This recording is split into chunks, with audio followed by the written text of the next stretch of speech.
This is Unscripted. My name is Eddie Nartey, and today, once again, I have a celebrity in the house. He's a pastor, he's an actor, he's a stage set designer. He's one in many colors. Ladies and gentlemen, soldiers, I've got Delong in the house. Osafo. What's going down with you? It's been how many weeks or months? Weeks? No, I've not seen you in a very long while. Like, yeah. You still keep the Jerry. Oh, I mean, that is me. That is me. I have a stubborn head, so I'm always blowing my head. People think it's just about life, but it's stubborn hair I get. Okay, so it's not like you intentionally want to do Jerry. You have a stubborn hair. I love to keep myself in a particular way, but one of the main reasons why I have this a lot is because I have a rubber kind of hair, like rubber. It's very hard. If I leave my hair without treating it for like 2 months, I'm just getting into locks. And my kids, my 2 boys, if you do this to their hair, that's locked inside. They've created locks inside already. Oh. This to their hair. They all created locks inside already. So it's not the status quo of pastors. No. So for my kids, I blow their hair once in a while, so that all the locks just be freed a bit and that's it. Because any other side, they always say that we want our hair like this. I want a hair like this. They want my hair like this, which means they want you to take hair off and leave hair on top. And if it's even today, so I always have to make sure that. So it makes me look good. Somebody will say that is, whatever with pastors, but sincerely.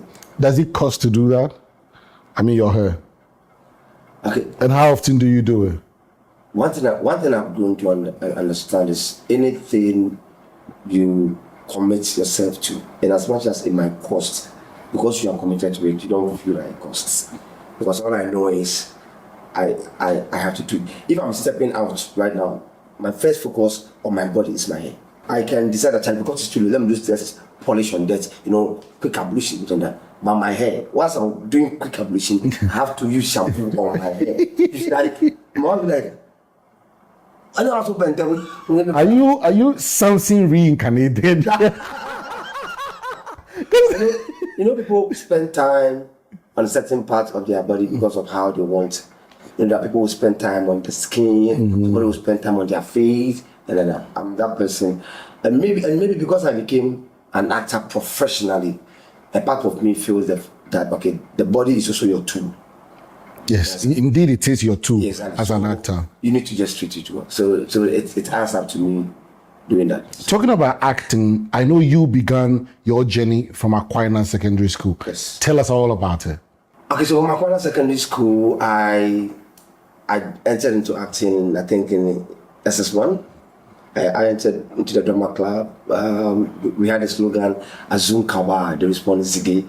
So my life has been full of art, actually. From the primaries all through, it was painting and drawing. That is what I discovered first. So painting, drawing, and right from primary I was getting awards, the youngsters, painting, drawing, boom. And when I go to GHS, I found myself like, okay, for whatever reason, I started singing. And then I found myself in a cappella. And I was singing low alto in a cappella in GHS, and I told myself, Nicholas Date, Ashley Bennett, and all those guys, Derek, Augustine, Timenu. So we moved. Then when I go to senior high school, acting. Okay. So I entered into the acting, and then in class I met one guy, one colleague, classmate of mine, William Kujabeti, the one who had just brought out this Queen of Accra film. So William, in the same class, visual arts class, and then we all moved into the drama club, and we moved, and then I think when we were going to SS2, we joined Harry School at the National Theatre, where you came. Yeah. So we joined Harry School at the National Theatre, of course, and then we met today, Matankuma and the rest. So when we joined Harry School, William and I, so now it became William and I, and the one guy, Peter Woody Hudson, from this already, Redeemer Mensah was a drama club president, and then after Redeemer, I think. When you were in Aquinas, did you meet David Zakwashi? Yes. David was in Form 3. Or was it? Yeah, Form 3. I was in Form 2. I think it was in Form 3 and you were in Form 1. And then I think Redeemer. Form 2. So I think it was like that. Yes, I think it was, David, Redeemer. So right after Redeemer, then I also came over as Drama Club president. And then William Kujabiti was my vice. And then like that we moved the club, the drama club. That time there was drama competitions, by that was the Daniel Clark. Danny Clark. Some drama competition. Yes, yeah. So I think that was where. And then when I got there, I remember when I got there in Form 3 of Kwashi, Halifax. Halifax was also there in Form 3 at the time. Yes, 1 or 2 people. And then, so we kept, and they all found themselves one way or the other at the National Theatre, either Kida Fest or Fanworld. We're always doing Kida Fest, Fanworld, Pana Fest, always at the National Theatre during the time of Antikoko. And the mystery about theatre, coming to theatre, even after school, was the fact that my father, not disowned, but he wasn't happy with the fact that I was coming to do art. If it's painting, fine. If it's what do you call it? Any other thing apart from acting. I had a conversation with Danny King here, and he also talked about the fact that his father didn't want him to do acting. My uncle also didn't want me to. He wanted me to do mechanical engineering. What do you think is about fathers and acting? It's like they think the acting is not something a young man who is coming up should engage in. No, you see, one thing that, and I'm talking about true fathers, one thing that true fathers always look at is, okay, where I failed, my children shouldn't fail there. And things I couldn't achieve, my children are supposed to achieve. And most fathers become very bitter in a way when they feel like, okay, that is really what I'm supposed to get, and it's not coming. My son must not toe that lane and fail, not necessarily acting, but in the quest to pursue purpose, and it didn't go as a plan. So when my son is also coming with that whole purpose thing, my passion. That is 1. 2, society, they are seeing it. Okay, my son Eddie wants to do acting. I want to pick one billionaire who is an actor in Ghana, and they are looking through. I want to pick one millionaire who is an actor, an actress. That is solely that business. But don't you think that we all have our lives to live? We have things we're passionate about. If you're a father and you failed at something, doesn't mean that your child or your children will automatically fail. Why do fathers always want to choose for their children what job or what they should do? I think most of these things come from society, sincerely. Come from society, come from inheritance, come from legacy mentality. Okay, so this family, we are raising lawyers. So, Dad, I want to do engineer. Good. Do engineer, study law. Before you study law. Like, we are there in that kind. We are pastors building everything in ministry, and everything they're building, they are pulling in their kids, because that is the legacy we must continue. And so it's mostly about that. And then when it happens that, okay, there's no true legacy to behold, then let my son go for something that can quickly turn the family around. So get into law. I'm seeing lawyers, and I'm seeing barristers, and the kind of cars they are driving, and the kind of things they are doing. I'm seeing doctors, and the kind of things I'm seeing engineers, and the kind of things. But I'm not seeing an actor appear, and then I'm not seeing a musician appear. And so when it comes to the arts, the country has failed to understand the seriousness of the art. So because of that, a lot of parents are not seeing the relevance of it. They are not. And because they are not seeing it, it's difficult to tell a father that I'm going to do acting. It is just in recent times that things are beginning to shaping. For me, it's like seriously, it wasn't even about acting. For me, my focus was football. You wanted to play football? Yeah. And what happened? I love football. It was that bad. It was that bad. Sometimes I'll come back from school in primary to GSS, Alajo. I'll come back from school home, and then football teams have come to put their jerseys in my house. to give it to my mother that I should come and play. That was how bad. And there was a guy who used to call me Pele Dibio. So, but Little Pele. but the thing is, I never played anything. I never. My father won't allow me. You know, playing soccer in Ghana is like forgoing your school and playing. If you want to school and play, you see that's maybe senior high school interco or maybe university interhorse, then you build it from there. But if you want to really play grassroots soccer in this country, I'm telling you, you cannot school because there are training times and all those kind of things. And my father, so I couldn't play anything. There were teams that when they come and we are playing normal match on the pitch, they're like, "What team do you play?" I'm like, "I'm playing no team." Like, it's not that they push me into a team. I don't even belong to fake some card for me. So me, Aladdin was a team called Panadol. I played some. There was a team. There were several teams in Aladdin that I played, you know. And sincerely, I remember one time one guy saw me in Accra Mall. His name is Siva, splendid footballer. He also never played soccer. He saw me. I was doing some interview. He said, "Hi, Daddy, you don't play ball. Hey, this ball is no good." He said, "Daddy." When we were in Legon, you were part of the school team. You played a lot with Abuaji and the rest. Would you say that you regret not playing football? Well, humanly, yes. But God knows, seeing myself now and where I am and what is happening, I thank God that I didn't play football. Though I regret. I thank God. Because sincerely, there are some things, if you do, you will forgo your purpose. And most people, and I'm saying this based on this, one thing people need to understand that whatever purpose it is, God gives you a destination where you are going. If He tells you the process to that destination, you will not go. And you will go. If you are Joseph and I've told you that the stars and the moon are bowing to you and the sun are all bowing to you, but it is the process. You get into a pit. After that, you get into Potiphar's house. You think you're okay, you put you in prison for 13 years. 13 years. I know they go. Exactly. I know they do. So God will show you the end, the beginning, but the process He won't tell you. But the process comes with lots of ups and downs. And that is what I have learned over the period of time. So now that I feel so hurt for not playing football, the part of it is, I don't know, it is His purpose, it is my plan. And my plan will never work. It is His purpose that will work. Let's hope one of your sons play football. But let's go. Not let's hope.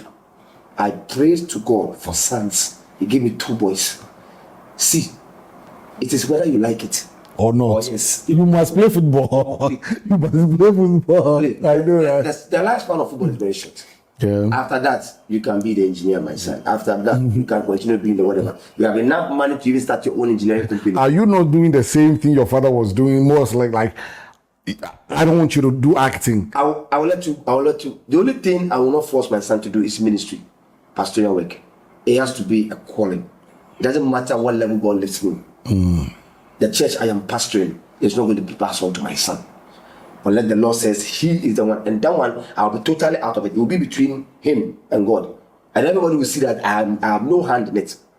You understand? I'll groom him in the ways of the Lord, but I'm not going to impose it on him. But your children must play football. But as for the football, it is you see, every father looks at what will help his children. Yeah. So my son, you want to be a doctor, perfect, but Play football first. work on your skill. Work on that skill.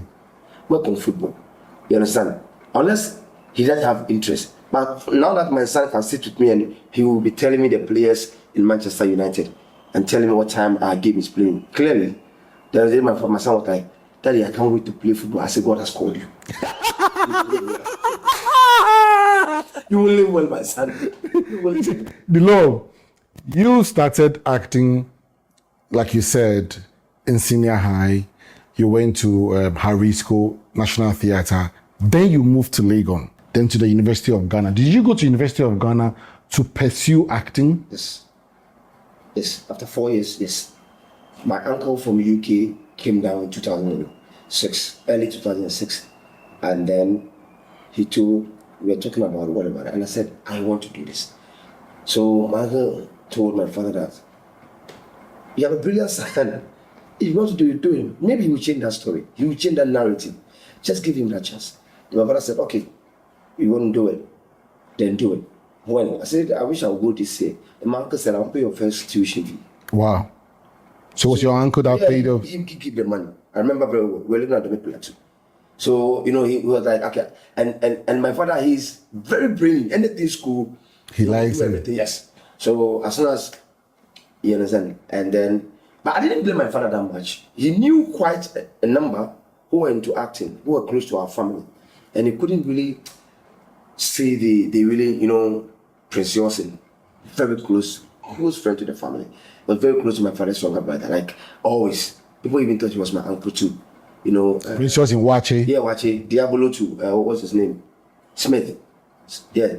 So that whole thing was there. So my father, you know, sometimes like he doesn't want to say it, but I can clearly feel that okay, he wants to say that what you want to do, at least if it's something lucrative, the first mentor will be this man.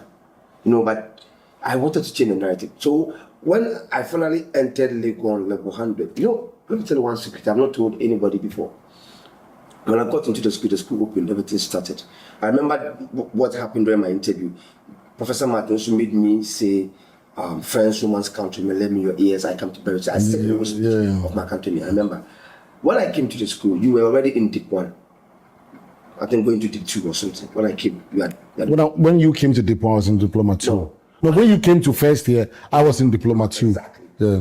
So when I came, I will never forget this. I was sitting under the big tree at the drama studio. And then there comes a gentleman I have known for a while. He has known me, I've also known him. And that gentleman just screamed my name, Delong, you are here. And I said, yeah. And then we shook hands and blah, blah. And we started talking. And then Ama HR was passing. Baba Nunu was passing. Na Jelly was passing. These three ladies were passing like that. Then that guy said, Baba, now see this boy, see Delong, this guy, his name is Delong. I'll let him come for auditions. Use him. He's one of the best you will use. That was my breakthrough. You don't want to mention the gentleman's name? The person's name is Eddie Nartey. I'm telling you, and I've not told anybody this. I'm telling you. And so, unknowingly to you, you had opened a door that countless people have to find a way to have that door open. But you opened that easily. When you came to school of performing arts, you in particular had experience on stage already. So you were impeccable, like you were fantastic. You did Dracula. We've done a lot of plays that I can't remember. My best tragic history of Dr. Faustus. Yes, Dr. Faustus. Yes, my best. You did a lot.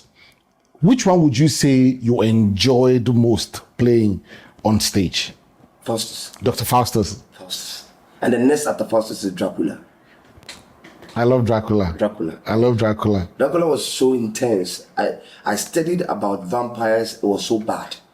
So bad that my mother could now feel, she was like, she felt I was possessed.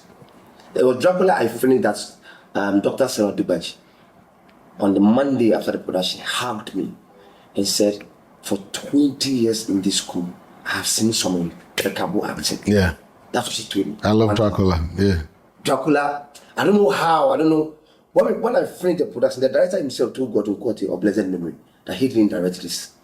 The director, and then Gordon was like, how? Could you say, Gordon, I directed the play. But I see this characterization. Yeah, Dracula. Frank with you. I don't know where Delong, and that play, thanks to Kojo for giving me the opportunity. Kojo, so wherever you are, thank you. That play was also another realm. In fact, that play was just shot from Dr. Faustus all through. Faustus was 100. And the play was in 3. When I was in 3, and when I played Dracula, yeah. So within that time, that same week when I was doing Dracula, I was doing Diary of a Mad Black Woman by Joe Chajimai. Yeah. So was I in Diary of a Mad Black Woman? Yeah, I think you were. I don't think I was. I wasn't. Because Diary, I had Sakura. So they had to take all this hair. And sincerely, I love Dorothy. If not, I would have taken off my hair. And he wanted that realism. So I had to crop everything. They were cutting something here. I cropped this thing, and the week after is Dracula.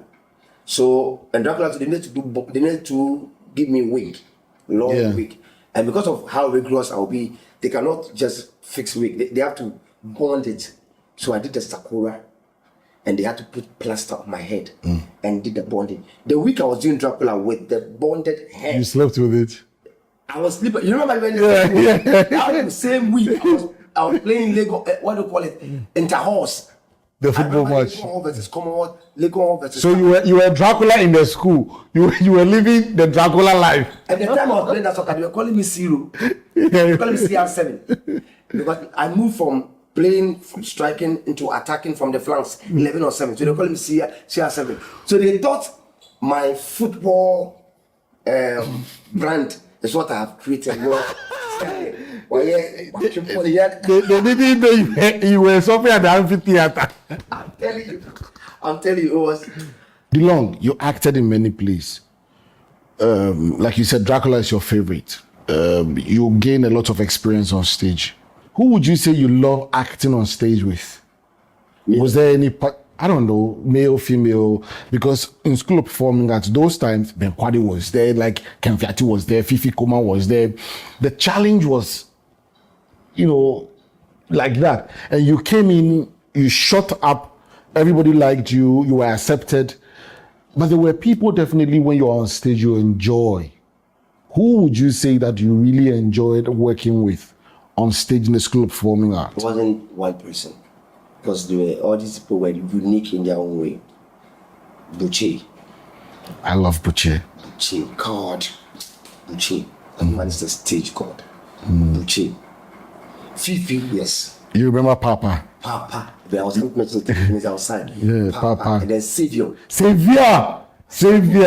It's Achilles. Yeah, Fifi Kemfiati. And then there was this other guy. I don't know what it's called. It's not Sasha. He's I forgot. Is it? I've forgotten. He was also very impeccable. He was very jovial, but he was part of Buche's squad. I loved him. I loved him sincerely. And for the female, Pinnock. Yeah, I remember Pinnock. Pinnock was one person I loved. This lady, oh God help me. She did I Told You So. She was a rubber stamp and I Told You So. And I Told You So. Selena Oscar. Yeah. Yes. She's from Kumasi. I know Selena Oscar. Selena Oscar. Splendid actor. Yes. Splendid. Selena Oscar. Wow, you're taking me back to Lagos. Yeah. Selena Oscar. I think from our class, Trustina was Fafa is superb. Fafa was great on stage. Fafa. And Pearl. Kokoda came. Pearl. Pearl amazing. And even Obia. See, these are people we enjoyed on stage with one crazy character on stage. You always find a way of giving you some crazy thing was Mariana B. I don't know how she does. Maria. Oh my God. Yeah, so these, but see, I always wanted to be on stage with certain people, not because I wanted class, but because I wanted to be there. Stage performance is a very difficult thing to do. There are times people miss their lines and get confused. An audience will just shout or say something and you go off. Has there been any incident in your career that you went off, you forgot your line? Like, was there any bad day on stage for you? Yes. Countless ones. But there's something called stage business. I learned it from Buche and Papa. I will never forget. Stage business. And anytime I went blank, I would do that business. And that business always came to save the situation. And that has been... What's the stage business? What's the business? Okay, so I'm supposed to say a line, maybe here, and I get stuck. Everything here becomes important to me all of a sudden. And because I'm a set designer, and so you just have to be innovative on that stage. And by the time I try to move around, amphitheater, your prompter is really, really far from you. Exactly. So by the time I try to move around and everything, I'm able to find way. And I will try. And by the time I realize, God help me. When you go blank, it's just one word you need. Yeah, Just one word. To just put you on track. one word. And every time, there was only one particular time that, if not for something that happened, I wouldn't have been able to even come on the stage. Mm-hmm. And that day was a production, Witness for the Prosecution. It was a staff production. The only students in was myself, Juliana, David, she's a Takrady girl, and then some of the master students, that was GOT and mine, and then Eko Blanks now, blessed memory. The first scene opens with me, Juliana, and Eko Blanks. And psyching up is one thing I really love to do. So 5 minutes to go on stage, I was backstage. And then the lady I was dating at the time will always come and hug me before I go on stage. It's a norm. Anytime before I come on stage, wherever she will come and give me a hug. And then she'll say, good luck, baby, go and do this. So as usual, I was backstage. Then Professor Martin took him to say, 5 minutes and we go. We've prayed everything all day. Then she came to hug me. When she came to hug me, the only thing she said is, I'm going to London. It's over. Selena!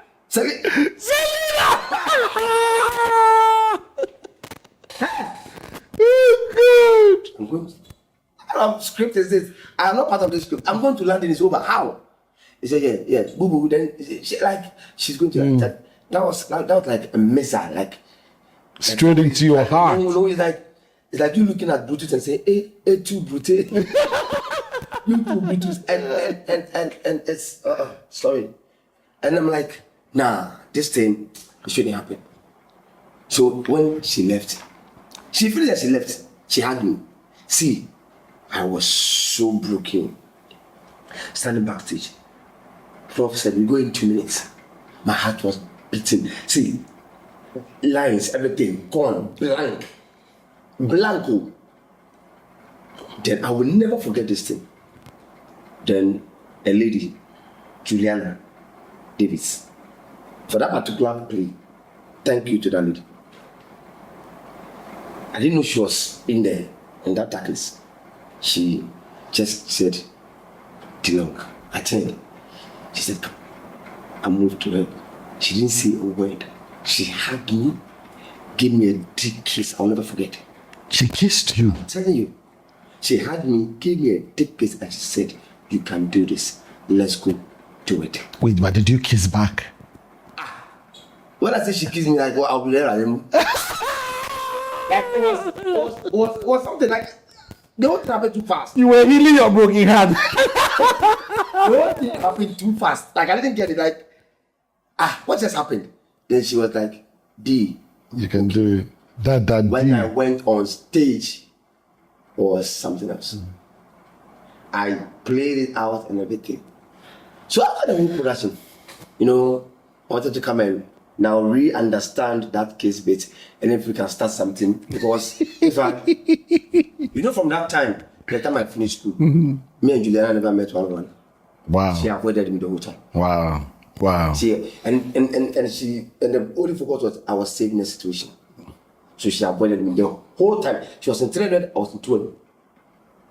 She avoided me the whole time she finished school. Let's talk about relationship on campus. Ah. You were one of the people that I was not one of the people, yeah. Love was blowing in your pot when you were in Legon. You and Selena don't make anybody rest. It's not me, Selena. Hey! She was very possessive. Selena. That's an amazing woman, yes. Yes. She was very possessive. And one thing I realized about your relationship is that every time you and Selena had one argument or one misunderstanding or another, it's like, you fight, you make up. Okay, Eddie, the whole issue of the fighting was, if probably you were with Selena, you guys wouldn't be having arguments. You see, I'm not a daft person. I'm a smart guy. But Selena was impeccable with English. And there are things that I would say, Selena has 1,001 meanings to those things. Because she understood English so well that you would just say it. But she would see from a different angle. And she will now start coming to it that, no, this is what you meant. I'm like, Selena, I didn't mean Jack. I was just saying it. No. She will argue it. And I don't like drama. And to tell me that you are an actor, I'll bring you drama. I'm like, I don't like drama. Yes, she was very dramatic. Yeah. Crazy. I know. You know her. Very dramatic. But one thing is, I love about her is she will never push you away from your friends. Selena never pushed me away from you guys. I'm telling you, she will always be, have you heard from Eddie? Have you heard from Foster? What kind of friend are you? That's how she is.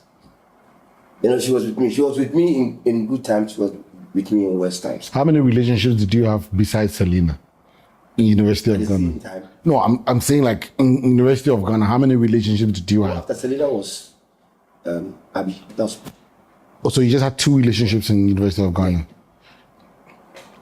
Every other relationship was just flings. There was actually a lady I liked before Abigail, after Selena. But at that time, you see, my own and Selena, you know, well, I wasn't too good with running women. What helped me with being close to a lady was my skill. Because you were talented, you were acting all over. On a normal day that I would go and talk to a woman, Charlie, I have died like 10 times inside. What I hate is no. I'll just die. I hate to hear that word. So anytime I even come and talk to you, I want to be sure that 99%, or, you know, there should be some. You don't want to be bounced. The bouncing word should be, I'm thinking about it. That's the bouncing word. It shouldn't be no. I'll just die. So, and so I didn't know. So when it came to this lady, you know her, she was JCR Vice, Legon Hall, Susan. I loved her, but I didn't know how. And you couldn't tell her? Always close to her, going, help me. And I know a part of her knew that this guy likes me. So these kind of ladies who are waiting for you to say it. And you never said it? I was the most timid individual. See, aside, off stage, I'm not good. You see me all that noise, and it's with me and my friends. When we are together, we will fool, because I like comedy. We will fool, we will talk. But when it comes to the opposite sex, I am so scared. I am like, I don't know why. And it had nothing to do with, you are, because you're a pastor's son, you know, you are, no, it has nothing to do with that. Delong, you have been a fantastic actor when it comes to stage. Did you always think that you were going to transition onto the screen?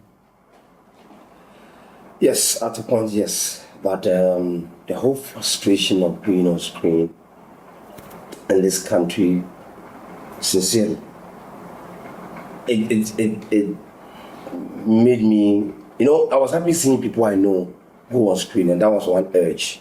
You know, okay, my friend Eddie is on screen, Eddie Nartey is on screen, Martha Kuma is on screen. You know, these are people I've grown with. And so I was like, okay, then I started seeing, you know, the Fifi Gomans and all on screen. Prince David was saying several times, you know, I've gone into 1 or 2 auditions. And so I've seen these people. When we went to the States, came back, Kobe Rana was already out there, like that, with the song Baby, Baby, and I love it. And so like the people I know, everyone was like, okay, let me try screen. And that has been a crazy journey. If the statement "don't give up" has another meaning, that time of my life was that period. I'm telling you, so many ups and downs, you know, people you know. And the reason why I have never stood anywhere to be mad or bitter about people I know who can easily say, yes, let's do Delong, and they are not doing it, is because I realized that I grew up quickly. I matured in that realm to realize that if it's not that time for them to use you, premature, if it's not that time for them to do, you know, premature exposure can cripple you. And I was worried about age. I was worried about so many things. I gave up. You gave up on screen? No. Yeah, I won't do screen. That was why I went to Global Media Alliance. I was working there, doing event management. Wait, before even Global Media Alliance, what was your first screen appearance? Can I remember? I think it was an advert. Did you do something with Reveal Films? Yes, I've done stuff with Reveal Films, but I think the first one was an advert directed by, it was a Vodafone advert directed by Ivan Washiga. At that time was I think was Lintax or Advantage, one of them. And then I remember I did that. But then in 2008, I did a series, I'm About to Wed, with John Melo and Prince Dracula. I remember. And then Yvonne, what's her name? Yvonne Archery. Yes. And then Beverly. I remember I did that to them, About to Wed. So it was as and when, sometimes in like 2 years, I get myself in one small role, and I'm like, come on, don't these people know me? And one thing that, and you see, sometimes if you decide to listen to people, you might just pick bitterness about people for nothing. I remember when friends were telling me, is it not your friend? You can be shooting film, that's not even called into one film. These people, they call themselves friends. Then sometimes I sit down and that thing hits me. Then another time, I sit back and I said, you really think if you fit the role, they will not call you? Acting is not about just calling anybody, it's about fitting them. The fact that he hasn't called them, you are not good. Probably you don't fit what he wants to do. And film in Ghana is about the brand that can sell for you. So if at that point, he wants a brand that will sell, it's not a matter of he doesn't want to use you, but there's another part to say, if even it's about brand, can't he give you just one small role? So all these things kept coming in. Especially when, I remember Kobe Rwanda, Jesus. When every play Kobe Rwanda did, I played a major character in it, and then Kobe was like, Delong, you are super. And as soon as I finish school, I'm going to get into film. All these plays, I'm going to reshoot them into film. Kiss Me If You Can, and then all those For Better, For War. Yes, it was stage plays. And then I'm going to put them into film, and Delong will be the first I will call. And he shot all these movies, and I wasn't even a worker pass. That's sad. So you'll be like, but growing in it, I never for once was bitter about Kobe, or was bitter about Eddie, or bitter about. There are people I will call Charlie when opportunity comes. At least to call me. I was never. So you feel like you have been underused when it comes to acting on screen in Ghana? And the thing was, I felt like people who could easily just do this because they are there. Because I will do that. If you give me a role, if you call me to play a role, I can even tell that this role I'm calling me to play, I did not think will fit better. And I can comfortably say that. I don't understand why people couldn't do that. And I felt that people, and a part of me was like, they are scared that when I come. But the sky is big for everybody. Don't you think that maybe they considered you as a stage actor than a screen actor? That never came to mind, because if it's about that, then Nartey.En shouldn't act. Then Peter shouldn't act. Then Eddie Nartey shouldn't act. You understand? Then Roslyn Giza shouldn't act. Kobe himself shouldn't act. All these guys shouldn't act. Fifi Coleman shouldn't act. Papa Ebenezer outside Papa shouldn't act. Buche shouldn't act. These are, every great screen actor is a prolific stage actor. Check. From the Denzel Washingtons to every great screen actor has a strong stage. If you're able to differentiate the two, I'm telling you, you'll be prolific. So it wasn't about that. But you see, in all these, there was something that I was learning. I realized that, I remember one time Ivan told me, you are very good, but you look very rigid. There's more of stage in you. I started working, started studying, learning about film acting. I went to pick, and I would thank Emmanuel Appiah of Fibron Films. He recommended a movie to me, The Godfather, 1, 2, 3. I watch Godfather like I'm reading my Bible. The same, like I will watch Godfather, and I pick 2 characters. Don Corleone, which is Marlon Brando, and then Michael Corleone, which is Al Pacino. Studied them and how they made actors. Mannerism. The mannerism, everything. I went to watch this man, Marlon Brando playing Mark Anthony. In Mark Anthony's speech, how he said his speech, like so many things. I went to these old actors, watching them, started watching every movie that Washington had done.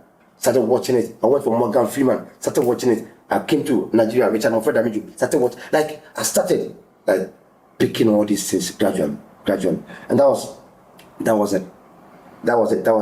And it was in 2018 that I saw in a vision why all those years I was never seen by any of my friends. And what was the vision? When I saw the vision, what I saw didn't look like the devil. What I saw looked like the Lord. It didn't look like the devil. It looked like the Lord himself. and there was a glass. See that one-way vision glass? So I was seeing you guys, but none of you looked like it was tinted from outside. And it wasn't the devil, it was the Lord. And it was based on this story I'm going to tell you now, which is why I got the story that I'm working on, titled My Plan, His Purpose. My Plan? My Plan, His Purpose. That's the title. My Plan, His Purpose. That's a film you're going to do? Yeah, I'm still working on the screenplay. This vision was what brought it. I saw myself, Eddie, this is what I'm going to tell you. I saw myself, when I saw that glass thing, then I saw that same man held my hand to a cinema hall. And it was like silver scene. We entered a place of dark. It was just a screen that we entered. So I didn't really see who was around me. And we were watching the film. When I sat down to watch the film, I saw myself, in the film. And then I started doing it years ago. And then I saw myself the day I entered the University of Ghana. All the plays started playing like that. And all the things that all my life was playing. So I even thought it was Judgment Day. Playing, kept playing. And then now I finished school. As soon as I finished school, then I saw myself acting, ready? Acting. All the magics, all the wine I was doing in Nigeria, in South Africa, in US, acting. Wow. And I was just doing great stuff.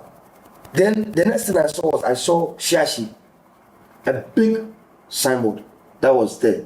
It had a billboard. It had me, my face on it, and they had written Ghana's Hollywood actor Daniel Kojo Delong dies in a gory accident, age 35. I'm not joking. That was it. Actually, clear like that. When I was watching it on the screen, in the vision. So you watched all the things that you had done, yes, and then you ended it. I saw that. I was in a car going, and I saw that billboard with my picture and everything. Then the next thing I saw was a funeral at Gethsemane, East Legon. And that funeral, I saw Jamie Foxx, I saw Denzel Washington, I saw RMD, I saw Omotola. You didn't see me? I saw a lot, and I saw a lot of motorcades. And I saw, so you could tell prominent people were there. Yeah. But it was Archbishop Duncan Williams who was the one officiating the funeral at Gethsemane. I saw a lady, she looked more like a Caribbean. And there was a tattoo here, which had my face and the name, the Delongs. And I saw one young boy, he had done like dreadlocks, like almost Rasta. And there was a tattoo here with my face, the Delong. Only that boy. And he had, there was a pierce here. And the lady had a pierce here, and about 3 pierces here, and she had a chain at like slim, beautiful lady, and they were standing, and they were all in black. The boy was in black suit, the lady was in black, and they were really crying, and they were standing there, and I saw my brother, my kid brother, standing by the lady and all those things, and everybody like that. And then after that funeral, after everything, then the next thing I saw was the movie came to an end, and then they put on the cinema lights. There was nobody sitting there. It was just you and that being and the angelic being. And then he took me out. And when he took me out, and then he disappeared. And I woke up in fear. So when I woke up, I was sitting on the bed. I said, what is happening? So I decided to pray and ask God, what is happening? The Lord said, this is your plan. That is how you would have been if I had allowed you into this tonight. You are going to you'd have excelled, and then at the age of 35, you'll be gone. Yeah, gone. And he said, so would you have wanted your plan? All my plans. And sincerely, I only have done ministry. Oh, come on, I already have done ministry.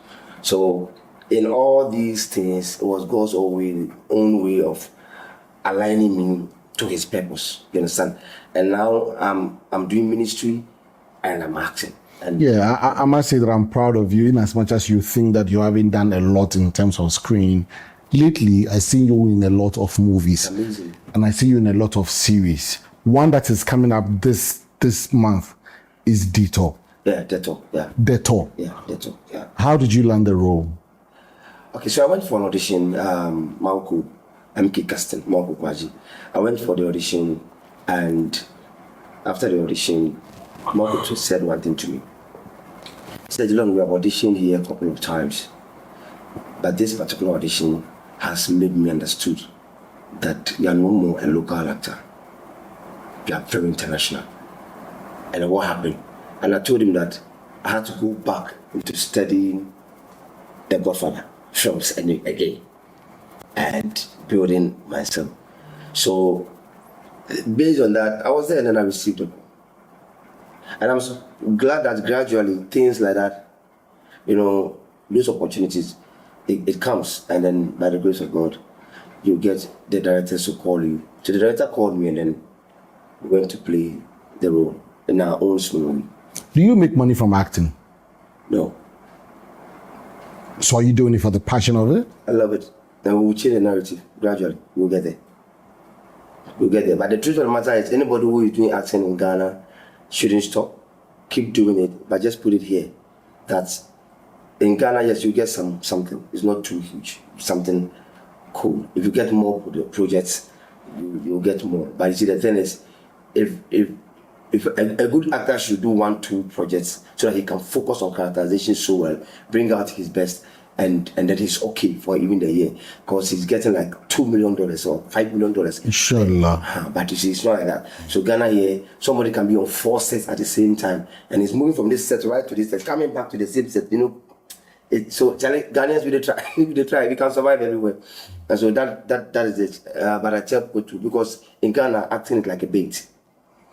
It should be like a bait to bigger other things and other stuff. Yeah. So your father was a pastor. Yeah. Can I conclude that you inherited No. pastor from your father, or you were called? Yes. Inheritance. Forget it. If there's anybody has had a battle with the Holy Spirit in doing his work or bidding to his call, I am one. Don't joke. I did it. It took 7 years. 7 years. I mean, I hear people say that I've had an encounter with the Holy Spirit or something like that. How does it happen? Is it you and your conscience, or there's a guy there that, how does that whole experience happen? An encounter is unexplained. Let me be very blunt in a very funny way. An encounter is unexplainable like orgasm. You can't. You can't explain orgasm. It's so sweet. You don't know how to explain it.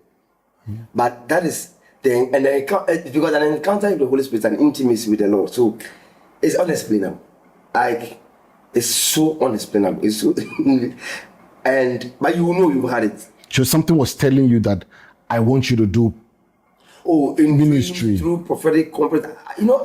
I play keyboards, so I go for programs. I play keyboard for people and not there. And then there was one particular program. The man of God said, "Gentleman, come. I see a mantle hanging.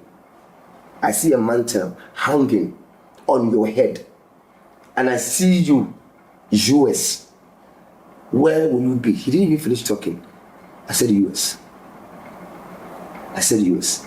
Everything. I said US. But see, when the Lord calls you and you start declining, there are things that will let you know that either you will be or you are in this. So one of the things is when I wanted to go back to US. When ministry was calling, I wanted to go back to US. 2013, 2014, thereabout. I lost my passport mysteriously. I gave it to you for renewal. The guy is the one who does it for everybody. He's a very good friend. I sent people to him 2 weeks, 1 week. Passport is ready. 1.5 years, my passport was already. In fact, it couldn't be found. It was missing. So within that year, you didn't do another one? I sent an email to the US Embassy. At that time, the US Ambassador was taxable because most of the trips I went in 2010 was directly from the consulate. It had to do with Kennedy Center for the Performing Arts, and also there was some little relationship due thanks to Oni. So I was sending email to Aisha. I remember very well in US Embassy, those things. And I tried to send an email, I don't know, but I knew that the man was there, so I can go back and say that, my passport got missing, but I can blah, blah, blah, blah. 1.5 years, the passport Never came. Never came. The guy, we couldn't find it. Then we decided to do a new one. We did the new one. When it came, the name was Delong. The passport that they did with my birth certificate, the name was Dennis instead of Daniel. Was Dennis Delong. So I was continuously hearing it. Will you still do my work or not? I was paying more attention to it. The name was Dennis Delong. Dennis Delong. And then my wife said we should take it for it to be changed.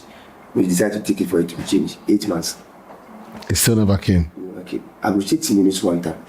And then and the time I got the passport, the man has been moved from there to another place. So a new ambassador had come. I don't even know him from Jack.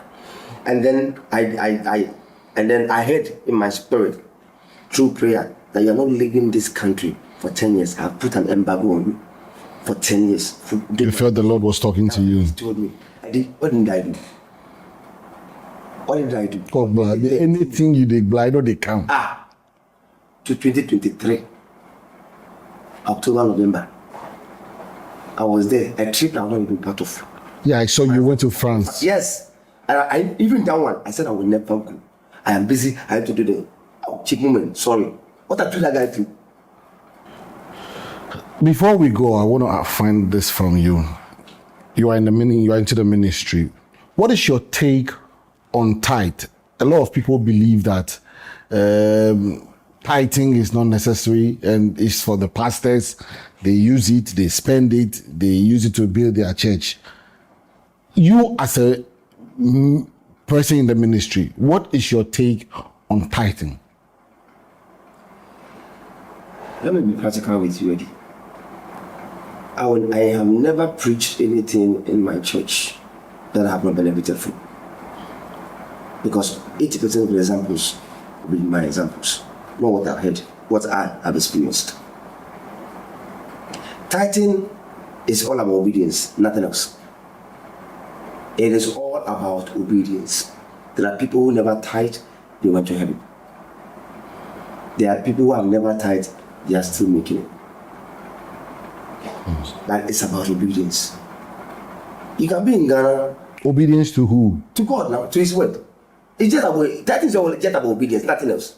Nobody can force you to tithe. Anybody who forces you to tithe, they are doing that for. It's just obedience. You know that as a child of God, as part of in the kingdom work, which is the kingdom of God, tithing is part. The Lord, today I put something on my status, and is it what you can't give God, He cannot give you.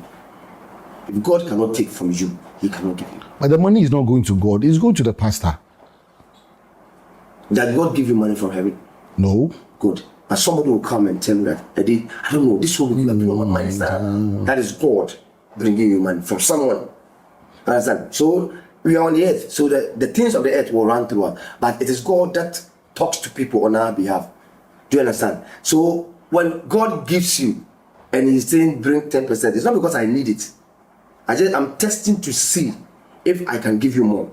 If you can be faithful enough for me to give you more. Tithing has helped me. So when I'm talking about it, I'll talk about it. For somebody who doesn't do it or hasn't feel like it has helped, who says that tithing is just pastors. I don't care where the money is going, whether it's going to pastors or it's going to cleaners, I don't care. I am a child of God in the kingdom. I am obeying rules. I'm obeying kingdom principles. I'm just following. That is all. The Bible, whether Old, New Testament, I don't take anyhow. From appendix to everywhere, preface is the Bible. Thank you very much, Daniel Delong. God bless you so much. And I hope the directors, Delong is a prolific actor. It's a fantastic actor. Yeah, I should be talking to myself. No, but sincerely, they have been doing great. I've worked with numerous directors and I'm so proud of them. And the recent film that is coming out, Death Talk by McCoffey, great. Yeah. I've worked with quite a number of them, most of the directors, and they're amazing. I thought you might not appear. God bless him. There's something he did there. Eddie, I entered his office. There was an Al Pacino picture in his office. He said, Delong, you are one of the reasons why I put this picture here. That anytime I see this picture, I see you. And that is one thing that has made me sit. I'm like, okay, if you are just seeing yourself as an ordinary actor, somebody is seeing you as. So you can't be ordinary. And amazingly, a man of God told me one thing, that when your colleagues are fading out, you will be rising. I never understood it until now. Thank you very much, Delong. Ladies and gentlemen, it's been Papa Jerry Osofo Delong, Daniel Delong. He shared this interesting conversation with us. Thank you so much for watching. Please like, subscribe, and comment. This is Unscripted with Eddie Nartey, and I am Eddie Nartey. Away, bus.